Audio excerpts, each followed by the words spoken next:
नमस्कार विद्यार्थी मित्रांनो, स्वागत आहे आपल्या लाडक्या यूट्यूब चॅनलमध्ये। विद्यार्थी मित्रांनो, आज आपण बघणार आहोत इयत्ता 9वी विज्ञान आणि तंत्रज्ञान भाग 1 या विषयाचा प्रथम घटक चाचणी पेपर।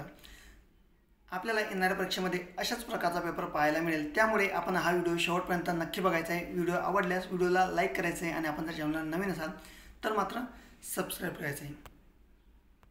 यामध्ये आपला पहिला प्रश्न असणार आहे, योग्य पर्याय निवडून रिकाम्या जागा भरायच्या आहेत। एकूण 5 गुणांसाठी आपल्याला हा प्रश्न विचारण्यात येईल। तर त्यामध्ये एक, पुढीलपैकी भौतिक राशी डॅश या राशीला असे नसते। तर त्वरण, वेग, चाल आणि विस्थापन। त्यानंतर 2, स्प्रिंग दाबली असता स्प्रिंगची स्थितीज ऊर्जा डॅश होते। तर वाढते, कमी होते, तितकीच राहते आणि शून्य होते। त्यानंतर यामध्ये 3 हा जो प्रश्न विचारण्यात येईल, तर रोधांच्या समांतर जोडणीला परिणामी रोध हा त्या जोडणीतील डॅश। त्यामध्ये आपल्याला 4 इथे ऑप्शन दिलेले आहेत, तर त्या 4 ऑप्शनपैकी एक ऑप्शन आपल्याला निवडून लिहायचा आहे। यानंतर यामध्ये 5 आपण पाहायचं आहे, 1 मोल पदार्थात डॅश इतके रेणू असतात। 6.22 × 10⁻²2 6.22 × 23, 6.22 × 10⁻21 आणि 6.22 × 10⁻24। यानंतर यामध्ये 5, आम्लधर्मी व जलीय द्रावणाचा समूह डॅश असतो।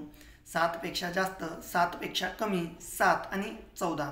तर यामध्ये आम्लधर्मी जलीय द्रावणाचा समूह असतो, तर ते आपण इथे सांगायचं आहे। यानंतर योग्य जोड्या जुळवा। त्यामध्ये एकूण 3 गुणांसाठी आपल्याला हा प्रश्न विचारण्यात येईल। त्यामध्ये जडत्व, क्रिया, बल, प्रक्रिया बल, संवेग परिवर्तनाचा दर आणि त्यामध्ये 20 स्तंभ। तर यामध्ये न्यूटनचा गतिविषयक तिसरा नियम, न्यूटनचा गतिविषयक दुसरा नियम आणि न्यूटनचा गतिविषयक पहिला नियम आपल्याला इथे सांगायचा आहे। त्यानंतर यामध्ये 2, चूक की बरोबर ते सांगायचं आहे।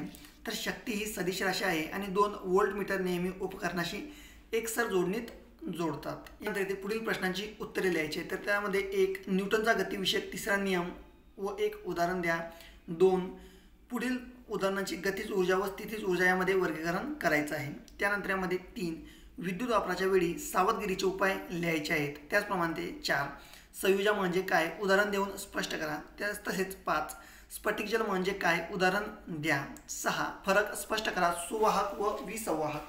त्यानंतर 7, पुढील व्याख्या स्पष्ट करा, धनकार्य, ऋणकार्य, शून्य कार्य व एक समान वर्तुळाकार गती। यानंतर या ठिकाणी प्रश्न क्रमांक 4, सविस्तर उत्तरे लिहायची आहेत एकूण 5 गुणांसाठी। तर त्यामध्ये 1, इलेक्ट्रॉन स्वरूपण आकृती काढून स्पष्ट करायची आहे। सोडियम व क्लोराईडपासून सोडियम क्लोराईडची निर्मिती व 2, विद्युत धारेचा औष्णिक परिणाम म्हणजे काय, याची 3 उदाहरणे आपल्याला लिहायची आहेत। विद्यार्थी मित्रांनो, व्हिडिओ जर आवडला असेल तर व्हिडिओला लाईक करायचं आहे। आपण जर चॅनलला नवीन असाल तर सबस्क्राईब करायचं आहे। धन्यवाद।